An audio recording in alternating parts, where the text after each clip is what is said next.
estar en esta mañana reunidos en su nombre para adorarle, como decía mi hermano, con estos preciosos himnos y muy de acuerdo al tema de hoy, y también la escuela dominical, muy de acuerdo al tema de hoy. Les voy a pedir que me acompañen a 1 de Timoteo. Continuamos con nuestras exposiciones en 1 de Timoteo capítulo 1, y en esta mañana estaremos leyendo del versículo 12 al versículo 17.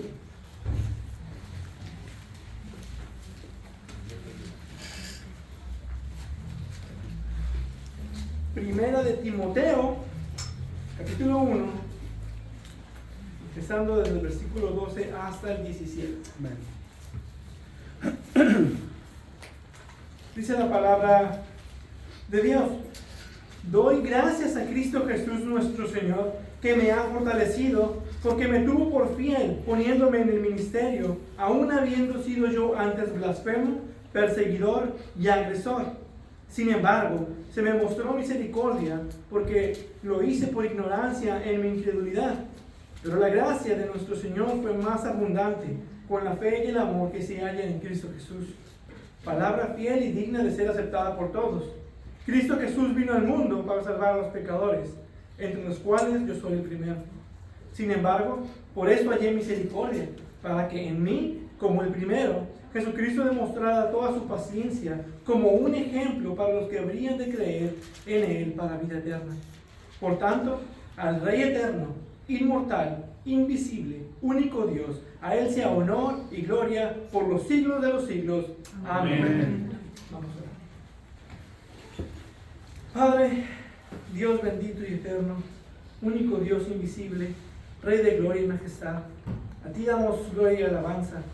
A ti te alabamos y te bendecimos y damos gracias por tu palabra, por tu verdad, en la cual nos instruye, nos santifica, y yo te pido que por medio de tu Espíritu Santo hables a nuestras mentes y corazones y seamos instruidos cómo debemos vivir como iglesia, pero al mismo tiempo cómo debemos también vivir en una gratitud por todo lo que tú has hecho en nosotros. Como el apóstol Pablo lo expresa aquí: gracias por esta abundante gracia con la cual tú nos has amado, en la cual tú nos has llamado y en la cual también nos has puesto en tu iglesia. Háblanos en esta mañana e instrúyenos en el nombre de Jesucristo, lo pedimos. Amén. Es muy hermoso presenciar bautismos y escuchar los diferentes testimonios, cómo Dios ha obrado a través de esas personas, cómo el Señor los ha traído a ser ahora creyentes por medio de la predicación de su evangelio, ese evangelio de nuestro Señor Jesucristo, y lo que ha hecho por esa persona en específico. Y lo hermoso de los testimonios es que nadie lo experimenta de la misma manera. Vemos diferentes circunstancias, distintos trasfondos, ya sea culturales o religiosos. Algunos experimentan una conversión inmediata, otros la experimentan de una forma gradual, que incluso no le pueden poner fecha y hora a su conversión. Algunos experimentan una conversión dramáticamente, otros casualmente. Algunos son traídos del mundo y otros habiendo sido criados en hogares cristianos desde la niñez. Hay muchas diferencias. Hay muchas formas en las que el Señor puede obrar, y es lo que vemos en las diferencias en los testimonios. Sin embargo, su salvación es la misma y su fe es la misma. El objeto de su fe es el mismo, y tienen un mismo Padre y un mismo Espíritu Santo, el cual reciben en el momento de creer, y el lugar donde los llevará en última instancia es el mismo también. Y al final de cuentas, todas esas personas y sus historias de conversión son un gran testimonio a la asombrosa, abundante gracia de nuestro gran Dios. Y en ocasiones cantamos ese hermoso himno: sublime gracia. Sublime gracia del Señor, que un infeliz salvó. Fui ciego, mas hoy puedo ver, perdido, y Él me halló. Es la primera estrofa del himno, y en inglés este himno es titulado Asombrosa Gracia. Ese es el título original, Asombrosa Gracia, y dice: asombrosa gracia, qué dulce el sonido. ¿Por qué es una una gracia asombrosa? ¿Por qué John Newton, quien escribió el himno, dice que este es un dulce sonido al oído del cristiano? ¿Por qué? Porque estar asombrado y estar maravillado por este gran favor inmerecido es una de las marcas de la verdadera experiencia cristiana en la conversión. Y escuchar la historia de lo que fue hecho en nosotros, por nosotros, es dulce al oído. ¿Y qué es lo que hace que esta gracia sea tan asombrosa?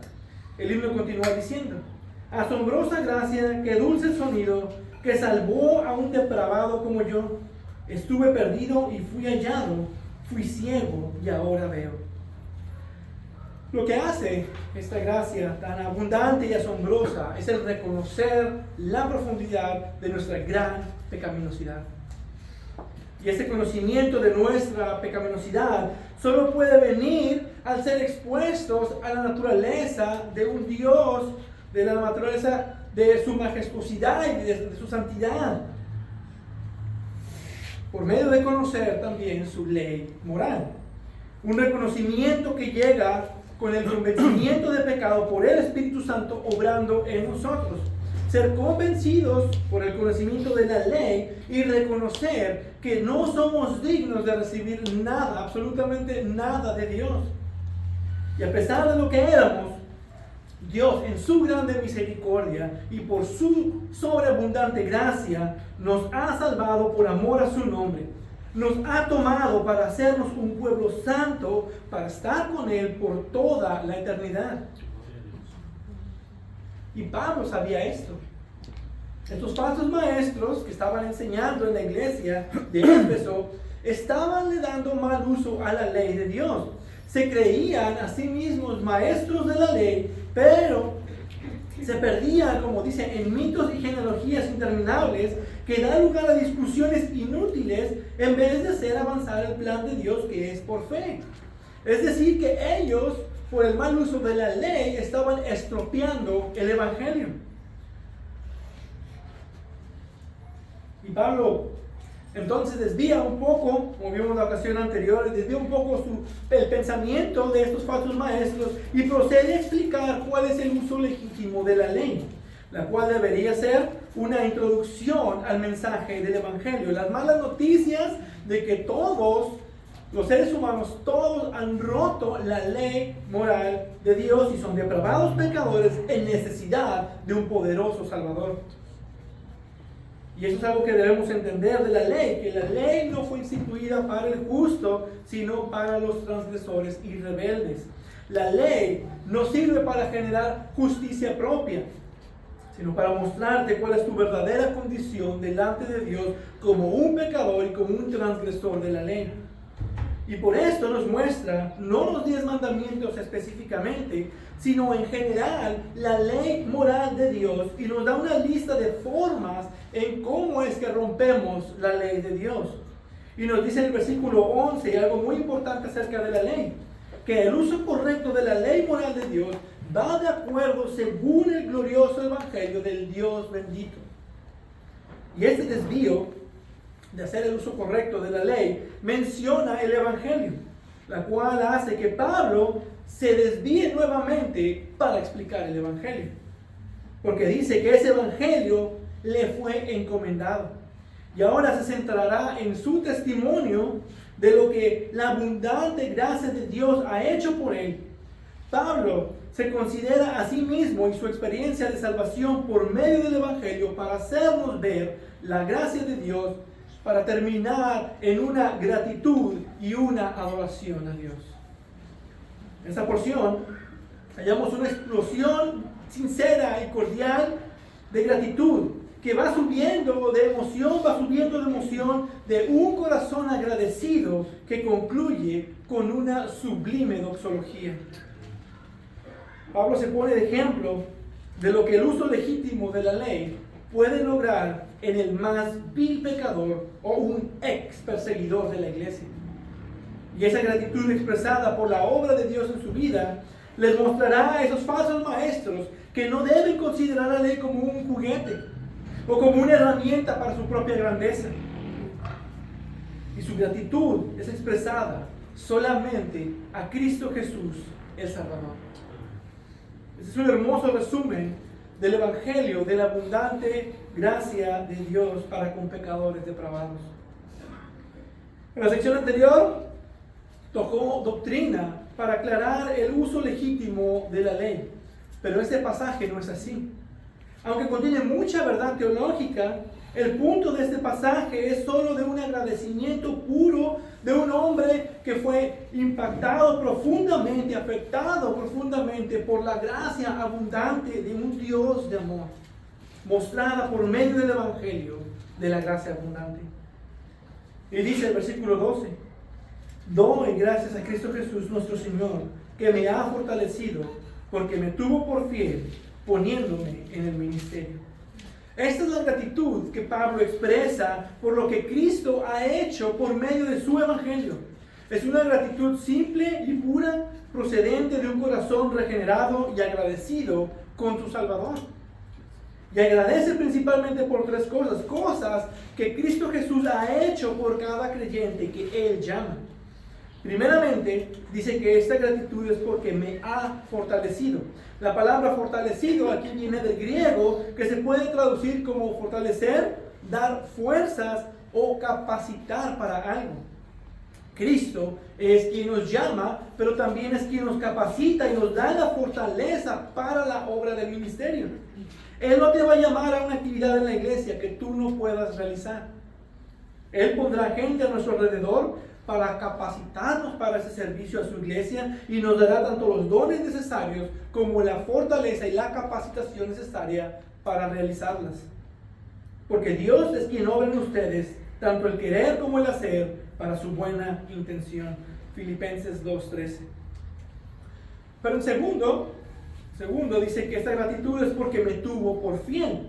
La palabra fiel viene del griego que significa digno de confianza.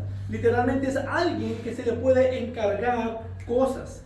Es decir, me contó por o me consideró como digno de confianza. Y lo que le confió, dice, fue el ministerio de la predicación del Evangelio a los gentiles. Esa era la obra que Cristo le había encomendado a Pablo. Todo cristiano tiene una obra encomendada.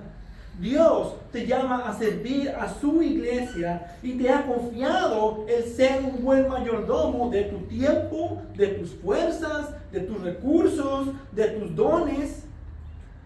Todo cuanto el Señor te ha dado para su gloria y para el servicio a su iglesia. Él te ha tenido por fiel y te ha dejado talentos. Y Él demandará esos talentos. Él nos explica eso en la parábola de los talentos, en Mateo 25, 14 al 29. Debemos de ser fieles mayordomos de los que el Señor nos ha encomendado. En tercero, dice que esta gratitud es porque Dios fue quien lo puso en el ministerio. La palabra poniéndome viene del griego que significa designación o colocar. Dios es quien coloca a sus siervos. Él les designa la obra, se las encarga. No a todos los llama a ser pastores, no a todos los llama a ser diáconos, no a todos los llama a ser misioneros, pero a todos nos ha llamado, a toda su iglesia, al servicio de la iglesia. Todo cristiano debería de alguna manera u otra servir en algún ministerio. Si tú eres miembro de una iglesia local, si tú eres miembro de esta iglesia local y no estás sirviendo en algún ministerio, estás desobedeciendo la voluntad de Dios para tu vida. Dios te ha puesto como miembro en una iglesia local para que le sirvas a Él por medio de servir a la iglesia local. Dios es quien nos llama, Dios es quien nos capacita y nos pone por fieles administradores de la multiforme gracia de Dios. Y todo esto que Pablo recibió de Cristo es lo mismo que todos los creyentes recibimos. La capacitación, el juicio favorable y la designación en este sentir fueron, en el caso de Pablo, simultáneas. Y Pablo lo expresa todo como una sola gratitud. Cuando Dios te llama, Él te capacita y Él te encomienda un ministerio. Pero esta gratitud, en general, es una gratitud hacia la obra de Cristo por nosotros y en nosotros. Es lo que Dios no solamente hizo en la cruz para salvar a pecadores, incluidos nosotros, pero también lo que hace ahora en nosotros para santificarnos, para prepararnos para toda buena obra y capacitarnos para la obra del ministerio. Y esto nos muestra que nosotros deberíamos también ser agradecidos a Dios por la obra que Él hace en nosotros y por el poco o el mucho servicio que nos permite realizar para su gloria. Poder contribuir, aunque sea, y a lo mejor algo muy sencillo, aunque sea poner el café para el bien de los santos y por amor a los santos. Es para estar agradecidos a Dios por el poder ser usados para su servicio, para su gloria y para el bien de los hermanos en la iglesia. Y algo importante que aprendemos de esto: el propósito soberano de Dios para Pablo y para todos los creyentes se manifiesta por medio de la fe en Jesucristo. Eso es lo que nos dice este pasaje. Hasta que Pablo se convirtió en su camino a Damasco y fue regenerado y el Espíritu Santo habitó en él, él simplemente no podía ser usado por Dios. Porque hasta que no se evidenciara que realmente era un vaso de honra, no podía ni debía ser usado por Dios para las cosas relacionadas a la fe. Esto incluye el servicio a la iglesia. Por esa razón, está mal que las iglesias permitan a inconversos, a no bautizados, o que incluso no son miembros de alguna manera, que participen de la adoración o de la enseñanza. Si tú no eres miembro, no puedes tener cargos ni de adoración, ni de enseñanza, ni ningún ministerio. Es el orden que Dios ha establecido en su palabra. Primero se debe de evidenciar que eres un verdadero creyente, debes de bautizarte y entonces ser miembro de la iglesia local para entonces cumplir con el llamado de Dios a tu vida en el servicio a Él y en el servicio a su iglesia.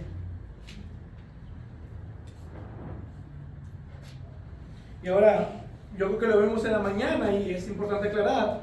Yo no estoy diciendo que no puedes servir de una manera en amor a la iglesia si no eres miembro. El servicio en general debe de ser a la iglesia y todos como creyentes somos llamados al servicio, pero es diferente. Entonces, no puedes llegar a decir o poner la excusa de si no eres miembro y hermano, ¿sabes qué? No puedo levantar la silla porque no soy miembro. Servir en un ministerio es diferente a cargar en una silla o servir el café a un hermano. Puedes servir a los hermanos, puedes amar a los hermanos con hacer cosas que se ven necesidades en la iglesia, pero no puedes servir en la iglesia en un puesto que tenga autoridad, que sea de adoración o enseñanza, si no tienes esa responsabilidad y esa encomienda y ese amor para estar como miembro en la iglesia y realmente servir en la iglesia. Y eso es importante de entender. Pablo habla aquí de ese llamado, dice, es en el ministerio. Hay un cargo de responsabilidad dentro de la iglesia. Y qué privilegio es poder servir a Cristo que dio su vida por mí y poderle servir. Qué privilegio es poder dar de gracia lo que de gracia hemos recibido. Gracias sean a Dios que podemos ser instrumentos para su gloria. Gracias a Dios que Él nos permite poder servir a su iglesia. Entonces, la gratitud de Pablo comienza con lo que Dios ha hecho por él y en lo que Dios le ha encomendado hacer en la iglesia. Pero esa gratitud incluye que la obra de Dios fue hecha por gracia, a pesar de que él no la merecía, a pesar de sentirse como el peor de los pecadores. Versículo 13. Aún habiendo sido yo antes blasfemo, perseguidor y agresor. Esto nos describe la experiencia de Pablo al enfrentarse a la ley de Dios. La ley es como la luz que revela el montón de polvo de pecado en nuestro corazón. Así es como un pecador debe sentir para poder recibir la gracia de Dios en su corazón. Y aquí vemos que se identifica como blasfemo. Como observábamos en la ocasión pasada, un blasfemo es alguien que habla mal de Dios, pero también es alguien que toma el nombre de Dios en vano, sin importancia. Alguien que toma el nombre de Dios sin respeto. Alguien que no es consciente de mencionar el nombre de Dios como el nombre del Dios Altísimo, sino que lo usa como una muletilla o como una expresión vana o incluso en algunos lenguajes como un insulto. Ese es un blasfemo, alguien que no le da honra y respeto al nombre del Dios Santo, Santo, Santo. Ahora, ¿en qué sentido Pablo era blasfemo? Si él era un fariseo de fariseos, maestro de la ley. Él sabía y conocía muy bien lo que enseñaba el tercer mandamiento. Tan celoso como era, él jamás podría haber hablado mal de Jehová. Él no podemos ver violar este mandamiento. Pero este mandamiento no lo quebrantó por blasfemar contra Jehová, sino por blasfemar contra Jehová encarnado. Es decir, que él blasfemó en contra de Cristo. Enfáticamente negó a Cristo como Dios. Condenaba se mencionara el nombre de Cristo, que es Dios, e incluso forzaba a otros a que blasfemaran el nombre de Cristo. Hechos 26:11 nos dice, hablando Pablo de su vida antes de Cristo, dice, castigándoles con frecuencia en todas las sinagogas, procuraba obligarlos a blasfemar. Este es lo que hacía Pablo.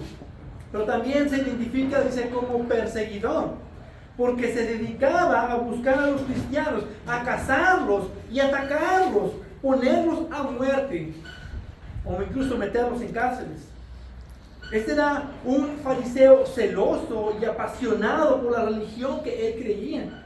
Y era tan fanático que incluso expresaba su celo religioso de una manera que se expresaba de una manera tan sádica y tan violenta.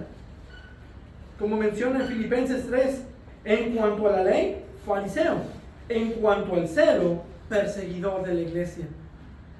Y es curioso que Gamaliel, el maestro fariseo de Pablo, no tenía problema con estos creyentes. Incluso dijo, pero si es de Dios, no podrán destruirlos, no sea que se hallen luchando con Dios. Gamaliel reconocía algo de estos creyentes, pero en lugar de hacerle caso a la enseñanza de su maestro, que era muy acertada, él continuó buscando destruir lo que era de Dios. Ese era el odio que les tenía. Y tenía una determinación de hacer todo lo que estuviera en su poder para detener a estos cristianos que estaban creciendo en número. Quería buscar a los cristianos para callarlos, para que blasfemaran el nombre de Cristo, para que dejaran, según su creencia farisea, de blasfemar a su Dios. Actuaba de la misma manera en la que muchos musulmanes actúan hoy, defendiendo con celo una falsa religión. Pero también se identifica como agresor, porque cuando encontraba a los cristianos, los hacía pasar por terribles sufrimientos, incluidos la muerte y muerte por ser apedrados. Daba muerte y hacía sufrir a los creyentes. Hechos 7:58 nos registra la muerte de Esteban. Echándolo fuera de la ciudad, comenzaron a apedrearlo, y los testigos pusieron sus mantos a los pies de un joven llamado Saulo. Saulo de Tarso es Pablo. Y más adelante dice, y Saulo estaba de completo de acuerdo con ellos en su muerte. Y no solo eso, después de la muerte de Esteban, dice que Saulo hacía estragos en la iglesia, entrando de casa en casa y arrastrando a hombres y mujeres y los echaba en la cárcel. Toda la iglesia fue dispersada por su opresión y su persecución. En Hechos 26, dando testimonio a Agripa, segundo comenta, yo ciertamente había creído que debía hacer muchos males en contra del nombre de Jesús de Nazaret. Esto es precisamente lo que hice en Jerusalén. No solo encerré en cárceles a muchos de los santos con la autoridad recibida de los principales sacerdotes, sino que también cuando eran condenados a muerte, yo añadía mi voto. Castigándolos con frecuencia en todas las sinagogas, procuraba obligarlos a blasfemar, y enfurecido contra ellos, seguía persiguiéndolos aún en las ciudades extranjeras. Y esta palabra, agresor, viene del griego que en Romanos 1:30 se traduce como insolente, que es alguien orgulloso, soberbio, desvergonzado, alguien que hace mal a otros con el simple afán de hacer mal a otros. Este era un hombre que perseguía y hacía sufrir a la iglesia con agresión mientras blasfemaba el nombre de Dios. Ese era Saulo de Tarso. Esa era la vida de Pablo anteriormente. Pablo inició una campaña de terror contra la iglesia, similar a cómo fueron las cruzadas con los verdaderos creyentes o cómo fueron los nazis con los judíos. Un hombre airado, molesto con la religión de otros, como lo llaman un bully sadístico, haciendo mal, aplastando a otros simplemente por satisfacción, alguien que aplastaba a otros simplemente porque podía y tomaba deleite en hacerlo, que odiaba a Cristo y que odiaba a su iglesia. Y eso es algo que a Pablo le dolía, que le avergonzaba, pero él escribe la verdad a Timoteo. Pablo nunca olvidó lo que una vez fue cuando la gracia de Dios lo encontró. Y no está exagerando cuando se describe a sí mismo de esta manera. Todo por hacernos ver el tremendo agradecimiento que tenía hacia Dios, que a pesar de todo eso que él fue, a pesar de todo eso que él hizo, Dios lo salvó y todavía lo puso por fiel en el ministerio. Y tú tampoco deberías olvidarte de dónde te rescató el Señor. No para torturarte, es lo que el enemigo hace, trayendo nuestros pecados pasados, para decirte, mira lo que eras, no sirves, no hagas esto. Ahí está el enemigo atormentando. Pero no debes olvidar de dónde vienes para ver lo que eras y considerar lo que ahora eres en Cristo. Y ser agradecido de la obra que Cristo ha comenzado en tu vida por la sobreabundante gracia que sobrepasa aún nuestros pecados más oscuros. Entonces Pablo era este gran pecador sin remedio humano, un perseguidor blasfemo que solo agredía. Versículo 13. Sin embargo, se me mostró misericordia, porque lo hice por ignorancia en mi incredulidad. Pero la gracia de nuestro Señor fue más que abundante con la fe y el amor que se hallan en Cristo Jesús. Pablo está diciendo, miren, yo fui de lo peor, no había esperanza en mí mismo, fui blasfemo, perseguí a la iglesia con violencia, le hice mucho mal. De hecho, cuando Jesucristo se encuentra con él, le dice, Saulo, ¿por qué me persigues? Dice, sin embargo, y explica lo que Dios hizo por él a pesar de ser ese pecador sin remedio. Es por la obra de Dios. Se me mostró misericordia. Pero la gracia de nuestro Señor, con la fe y el amor que se hallan en Cristo Jesús. Verán, la razón por la que un pecador como Pablo puede ser salvo no se encuentra en Pablo, ni en ningún ser humano, ni en las cosas que hacemos. Se encuentra solamente en la maravillosa misericordia de Dios y en la abundante gracia de nuestro Señor. Amén. Solo en Él se hallan la fe y el amor necesarios para esta salvación. Y fuera de Cristo, su misericordia, su gracia, su amor, no podemos tener esa fe. y esa salvación que Él ha ganado para nosotros. Y esto debe de recordarnos también que aún el más perverso y el más malvado y aún enemigos más firmes del Evangelio no están sin la esperanza de ser convertidos por esta gracia. Pablo es la persona que jamás nadie pudiera creer se pudiera convertir al cristianismo. De hecho, vemos en Hechos, la iglesia se sorprende cuando ve llegar a este perseguidor, que ni siquiera lo quisieron aceptar. Pero la gracia de Dios fue lo que hizo la diferencia por medio del mensaje del Evangelio de la gracia. Ese Evangelio que es una verdad que es fiel, verdadera y digna de ser aceptada. Versículo 15. Palabra fiel y digna de ser aceptada por todos. Cristo Jesús vino al mundo para salvar a los pecadores, entre los cuales yo soy el primero. Ahora esta idea la toma desde el versículo 13. Para ver este Evangelio debemos de ver estas dos palabras que usa para describirlo: misericordia y gracia. Primero dice, se me mostró misericordia y por esto soy salvo. Y dice, porque lo que hice, lo hice por ignorancia en mi incredulidad. Esto no quiere decir que de alguna manera se esté intentando excusar y que parte de esta salvación es porque no sabían.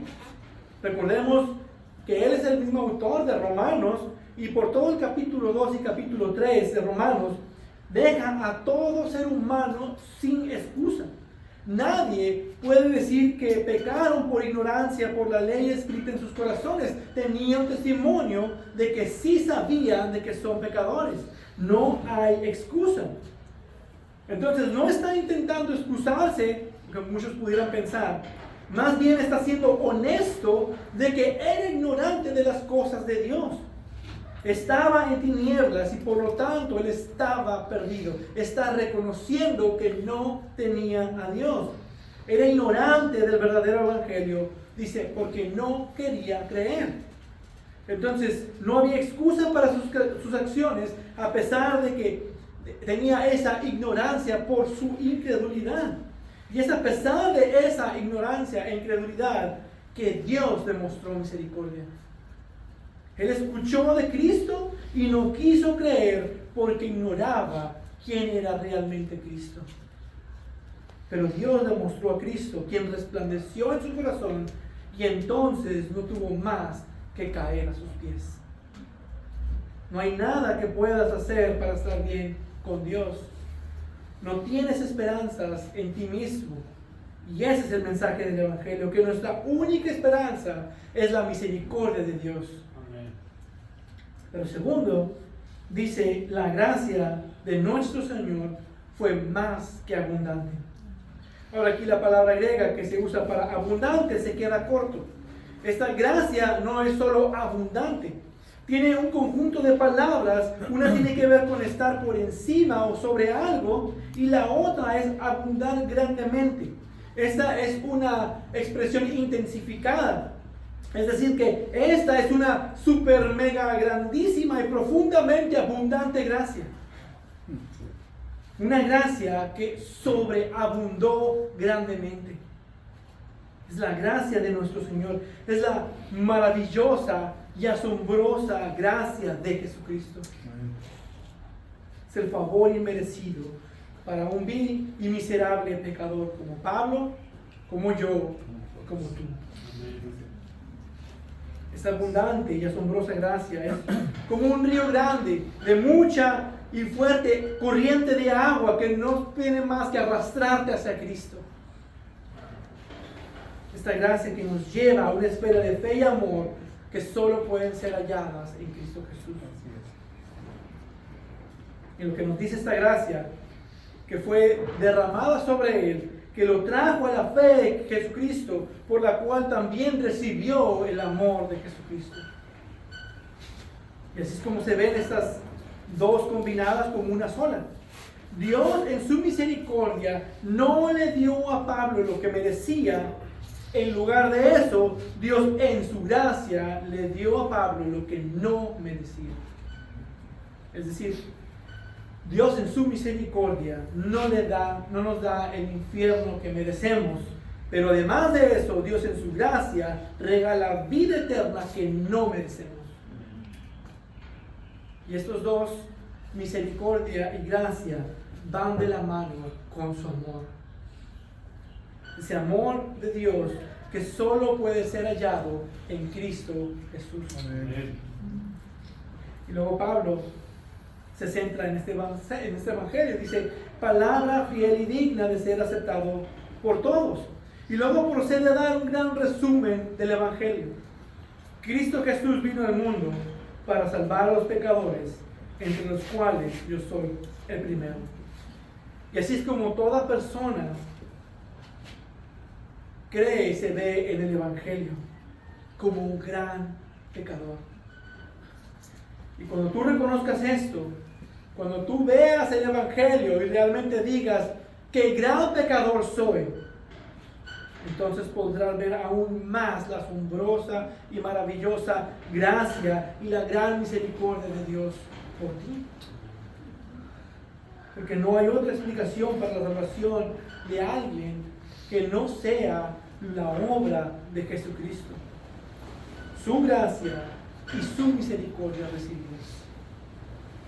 Aquí Pablo nos dice que esta misericordia que Dios tuvo con él fue para ser ejemplo, versículo 16. Sin embargo, por esto hallé misericordia, para que en mí, como el primero, Jesucristo demostrara toda su paciencia como un ejemplo para los que habrían de creer en él para la vida eterna. Quiere decir que la conversión de Pablo estaba intencionada por Dios para ser aliento para otros, para creer en el Señor Jesucristo para vida eterna. Su conversión estaba intencionada para mostrar también la paciencia de Jesucristo, para anunciar que nadie está sin esperanza. Si tú no has creído, si tú aún estás bajo tus pecados, Cristo quiere que tú sepas que no importa lo que hayas hecho, no importa quién eres, tú puedes ser salvo. Amén. No importa quién eres, no importa lo que has hecho, no importa dónde has estado, no importa quién has herido. Cualquier desastre que hayas hecho en tu vida, cualquier desastre que aún estás viviendo en tu vida, tú puedes ser salvo. Porque si alguien como Pablo puede ser salvo, tú también. Porque no depende de nosotros, sino de la abundante gracia de Dios y la misericordia de Dios mostrada a través de Jesucristo.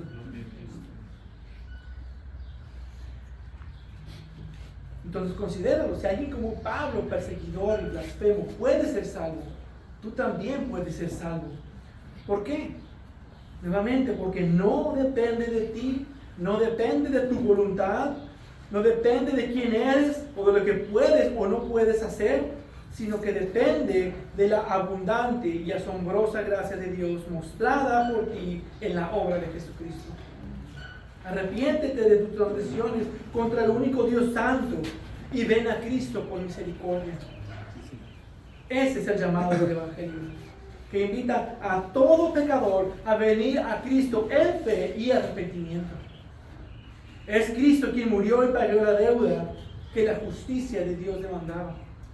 Fue Él quien soportó la ira que merecíamos en lugar de pecadores, para que todo aquel que lo mire a Él y busque su misericordia halle salvación. Así que, como Pablo, no hay razón para que no puedas venir a Cristo y ser salvo. Y hermanos, la conversión de Pablo también debería ser de ánimo para nosotros, de no perder la esperanza de aquellos seres queridos que son inconversos, familiares por los que estamos orando para salvación. Pudiera parecer una pérdida total de tiempo orar por ellos, porque se ve en su vida imposible, no quieren creer. Y ahí uno está orando constantemente y piensas, pues no, por más que oro, por más que le comparto, es terco, no quiere creer, no se va a poder. Pero en Pablo vemos ejemplificado que para Dios no hay imposibles. Y por lo tanto no es una pérdida de tiempo. Dios puede salvarnos. En un momento, estos familiares pueden ir con un orgullo frente a su pecado y estar de pie, y el siguiente momento estar de rodillas delante de Jesucristo, clamando, implorando por perdón. Tal como Pablo iba en su camino a Damasco, muy orgulloso, persiguiendo a los cristianos, y tuvo un encuentro con Cristo y su vida cambió por completo. Y esa es la razón por la cual Jesucristo demuestra toda su paciencia para con él, para que Pablo fuera ejemplo para los que habían de creer en él para vida eterna. El mensaje del Evangelio es un mensaje de esperanza, y por lo tanto es una verdad digna de ser aceptada por todos. Es palabra fiel y verdadera. Cristo Jesús vino al mundo para salvar a los pecadores. Amén. Y ese mensaje tan precioso de la abundante y asombrosa gracia de Dios en el Evangelio no puede más que llevarnos a una adoración con todo nuestro ser, una adoración de gratitud, una gratitud más profunda que los océanos, y exaltar el nombre de nuestro gran Rey y Salvador. Versículo 17. Por tanto, al Rey eterno, inmortal, invisible, único Dios, a Él sea honor y gloria por los siglos de los siglos. Amén. Amén. Déjenme resumir la idea de este pasaje. Gracias a Dios, dice Pablo, gracias a Dios por encargarme un puesto tan importante y aún darme las fuerzas y capacitarme a pesar de yo ser el mayor de los pecadores. Porque a pesar de ser lo que fui, Él tuvo misericordia, y su gracia fue más abundante en Cristo que las peores de mis transgresiones. Ese es el poder del Evangelio, un mensaje de buenas noticias dignas de ser recibidas. Cristo Jesús vino al mundo para salvar a los pecadores, y me tomó a mí, el mayor de los pecadores, para ser ejemplo de todos los que habían de creer. Por lo tanto, al Rey eterno, inmortal, invisible, único Dios, a Él sea gloria, honor y gloria por los siglos de los siglos. Amén. Amén. Una excelente conclusión, una adoración de gratitud. John Bunyan, en su libro Una gracia abundante para el mayor de los pecadores, describe precisamente el sentir que Pablo tenía, y dice: decidí considerar mis pecados contra los pecados del resto de los santos. Aunque los míos eran mayores de los que cualquier otra persona, con todos los pecados de los otros podían ser puestos juntos, y el mío no fuera mayor que el de todos ellos, sin duda había la esperanza. La sangre tiene la virtud para lavar los de ellos, tiene también la virtud para lavar el mío, aunque el mío sea tan grande como el de todos ellos juntos. La sangre de Cristo que fue derramada tiene el poder para limpiarnos de todo pecado. Amén. Y uno se puede sentir a lo mejor como Pablo se sintió, como Bunyan se sintió, como el peor de los pecadores. Pero la sangre del Cordero tiene poder para lavar las ropas más sucias. Y Pablo fue transformado por esa sangre que fue derramada por él. Y nosotros hemos sido también traídos a una nueva vida por esa misma sangre que fue derramada por nosotros.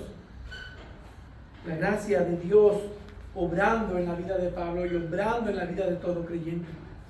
¿Por qué no iba a estar agradecido? Dios lo llamó, lo equipó, lo capacitó para ser contado como fiel y le encargó el ministerio del Evangelio. El blasfemo se convirtió en apóstol. El perseguidor se convirtió en predicador. El hombre insolente se convirtió en un hombre fiel. En resumen, se convirtió en un eminente servidor del Señor Jesucristo. Un hombre digno de ser imitado. Imitad a mí como yo imito a Cristo. Ese es el poder de la sobreabundante y asombrosa gracia de Dios en la vida de un vil pecador. Y Pablo nunca se olvidó de sus pecados, De hecho, es muy probablemente que este haya sido el famoso aguijón en la carne que tenía. Puede ser. Simplemente imagínense tener las imágenes de esas personas que torturó y asesinó. A Esteban tirado en el suelo. No la debió tener fácil. Pablo recordaba bien esto. Pablo recordaba bien todo lo que había hecho. Él estaba muy consciente de lo que era antes. Pero eso no detuvo a Pablo. Él sirvió a Cristo con todo fervor, aún más por lo que ahora era. Y algo que debe de quedar bien claro, que como cristianos, lo importante no está en lo que eras antes, sino en lo que eres ahora en Cristo Jesús. Amén. Yo creo que nunca olvidaremos lo que éramos. Nunca olvidaremos nuestros pecados, pero es la manera en la que los recuerdas que afecta. Recordar tu pasada manera de vivir no es para traerte a una depresión espiritual, sino para exaltar a Dios en gratitud por su obra. Para recordarnos, para ver tu condición actual, como para explotar en una adoración, como lo hace aquí Pablo, una adoración de gratitud por lo que Dios ha hecho y continúa haciendo en tu vida. Recordarlos para atesorar gratitud y amor por nuestro Salvador. Recordarlos y asombrarnos de la asombrosa gracia y adorar como Pablo. No mirar atrás y caernos, sino mirar el tiempo que tenemos por delante y caminar hacia la meta del supremo llamamiento que tenemos en Cristo Jesús. De ver la obra de Dios en nosotros por medio del Evangelio, de la abundante gracia de Dios. Amén. ¿Cómo no vas a vivir de una forma que muestre el agradecimiento por tan grande obra aplicada a ti en tu corazón? Por gracia. De contemplar lo que eras antes sin Cristo y contemplar lo que ahora eres en Cristo. Y simplemente exclamar como Pablo: al Rey eterno, inmortal, invisible, único Dios, a Él sea gloria y honor por los siglos de los siglos. Amén. Amén. Amén. Pues simplemente terminar en adoración como cualquiera en las Escrituras experimentó esta sobreabundante gracia de Dios. Bendito eres, oh Señor, Dios de Israel, nuestro Padre, por los siglos de los siglos. Primera de Crónicas 29:10. Sea el nombre de Dios bendito por todos los siglos de los siglos, porque la sabiduría y el poder son de Él. Daniel 2:20. A Él sea la gloria en la iglesia y en Cristo Jesús por todas las generaciones, por los siglos de los siglos. Amén. Efesios 3:21. Al único Dios nuestro Salvador, por medio de Jesucristo nuestro Señor, sea gloria, majestad, dominio y autoridad antes de todo tiempo y ahora y por todos los siglos. Amén. Amén. Judas 1:25. Amén. La bendición, la gloria, la sabiduría, la acción de gracias, el honor, el poder y la fortaleza sean a nuestro Dios por los siglos de los siglos. Amén. Apocalipsis 7:12. Esa es la adoración de gratitud a la que te debe llevar ver lo que Cristo ha hecho por ti y lo que está haciendo en tu vida por medio del Evangelio de la gracia abundante de Dios. Amén. Y ese será el canto de todos los santos redimidos. Al que está sentado en el trono y al Cordero, sea la alabanza, la honra, la gloria y el dominio por los siglos de los siglos. Amén, amén, amén. Y amén. Amén. Padre Dios eterno, Dios bendito, ¿cómo no darte gracias? ¿Cómo no alabarte? ¿Cómo no servirte? ¿Cómo no vivir y dar nuestra vida por ti cuando tú nos has dado tanto? Pero tu gracia abundó en nuestras vidas tan oscuras, como rescataste del lodo, nos rescataste de una vida de pecado, donde te negábamos, blasfemábamos contra ti, y tú tomaste a viles pecadores y los has hecho vasos de honra. Qué grande gracia, Señor, has tenido para con nosotros. Y te alabamos y estamos agradecidos y queremos ofrecer nuestras vidas para tu servicio. Queremos vivir por la gratitud de lo que has hecho en nosotros, de lo que haces, y porque sabemos que en Cristo Jesús tenemos vida eterna. El regalo que viene con esta gracia abundante es de poder vivir contigo para siempre y poder mostrar esa adoración y gratitud eternamente por los siglos de los siglos. A ti sea toda gloria, toda honra y autoridad, todo poder y dominio, porque tú eres digno de recibirla, Señor. Ayúdanos a ver el Evangelio constantemente para poder ser recordados de la grande obra que tú has hecho en Cristo Jesús. Bendito y alabado seas. Amén. Amén.